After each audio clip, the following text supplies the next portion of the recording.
Halo sobat, selamat datang di channel ini.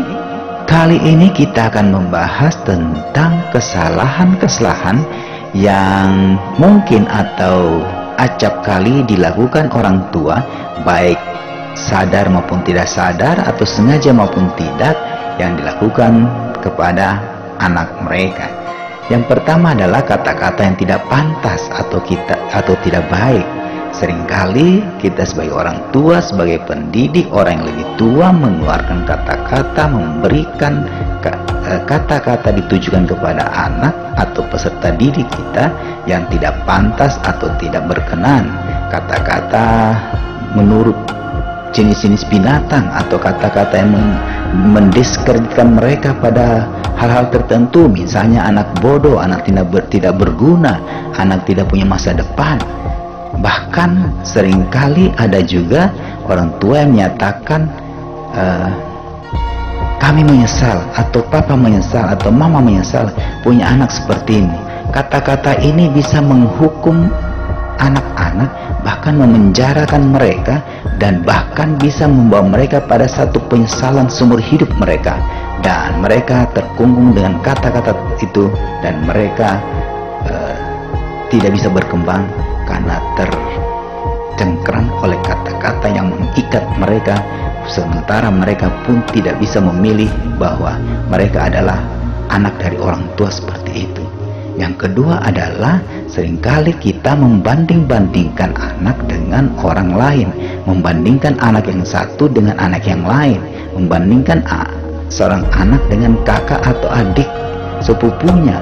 Hal ini membuat anak muncul rasa kecemburuan sosial, membuat mereka tidak percaya diri, dan menjadikan mereka justru menjadi pembenci kepada sesamanya, pembenci kepada teman-teman yang dibanding-bandingkan itu. Padahal setiap anak mempunyai keunikan dan mempunyai keistimewaan sendiri yang dibawa sejak lahir. Orang tua hanya berperan untuk menemukanali potensi-potensi keunikan itu untuk dikembangkan. Bolehlah anak orang lain cerdas secara matematik atau secara sains, bisa jadi anak kita cerdas secara kinestetik, yaitu olahraga atau seni tari, atau mereka juga cerdas secara musikal, bisa bermain musik, menyanyi dengan baik, dan itu merupakan potensi-potensi keunikan yang harus ditemukanali oleh orang tua atau pendidik dan dikembangkan menjadi potensi keunggulan diri mereka. Yang ketiga adalah seringkali kita mencemooh atau bahkan memberikan stigma negatif karena kesalahan-kesalahan yang mereka buat. Anak-anak adalah selalu merasa ingin tahu. Mereka melakukan eksperimen-eksperimen yang kadang berbuntut pada kesalahan. Orang tua harusnya memfasilitasi dan menjadi partner teman untuk melakukan hal-hal yang baik. Contohnya ketika mereka melakukan sesuatu, mengerjakan PR, mengerjakan pekerjaan rumah, atau disuruh melakukan apa, disuruh menyapu, disuruh membersihkan, tapi mereka melakukan kesalahan. Jangan cepat kita memvonis mereka atau mencemooh, bahkan mencaci karena kesalahannya. Tapi anak tersebut bisa dibawa pada satu keteladanan. Keteladanan dilakukan dengan contoh, diarahkan, dan itu harus dilakukan secara berulang-ulang sehingga mereka menjadi tahu, bahkan mahir. Yang keempat adalah seringkali kita justru mematahkan semangat anak-anak atau menjadi belenggu motivasi bagi mereka ketika mereka bermain bola, bermain apa saja yang sifatnya motorik. Seringkali kita mengatakan itu hanya menghabis-habiskan waktu, padahal bermain bola, bola kaki, bola basket, bola tenis, atau bermain tari, loncat-loncatan, itu juga adalah bentuk belajar.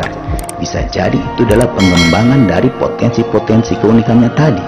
Dan tinggal kita memberikan nasihat, memberikan arahan bahwa segala sesuatu harus ada waktunya. Dan alokasi waktu itulah yang kita jelaskan dengan penuh nasihat-nasihat yang mendidik dan menggiring mereka untuk menjadi lebih baik. Tidak langsung mematahkan semangat mereka untuk bermain, belajar, ataupun mereka untuk mengembangkan talenta atau potensi-potensi keunikan mereka. Sehingga bisa jadi karena dari kesenangan bermain tersebut mereka menjadi seorang yang pakar atau menjadi seorang yang berbakat dan berprestasi di bidang hal-hal yang mereka sukai, entah itu olahraga, entah itu kesenian, entah bermusik dan sebagainya. Yang kelima, yang terakhir, yaitu seringkali kita selaku orang tua, pendidik, orang lebih tua mengubur mimpi daripada anak-anak. Kita menjadi pengubur mimpi dan menjadi pengubur masa depan bagi mereka, karena kita melihat menurut kacamata dan ukuran kita, bukan pada potensi unik, minat dan bakat anak-anak. Ketika mereka berkata saya mau menjadi seorang musisi, lantas kita mengatakan musisi tidak punya masa depan, harus begini, harus begitu. Ketika mereka bilang mereka mau menjadi seorang seniman, kita langsung memvonis bahwa tidak bisa, kamu harus ikut kata mama dan kata papa. Ketika mereka mau mengambil jurusan di sekolah atau di kuliah kelak pada jurusan yang mereka sukai, lantas kita memotongnya, memutuskan dan mengubur mimpi mereka sesuai dengan hal-hal yang mereka sukai. Dan apa-apa yang mereka sukai, apa-apa yang mereka lakukan dengan penuh kesadaran dan kesenangan, justru itulah sebenarnya masa depan yang mereka akan jalani kelak. Karena dari kesenangan dan ketekunan itu akan lahir potensi keunggulan diri mereka.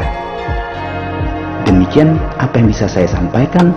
Terima kasih, semoga bermanfaat. Salam inspirasi.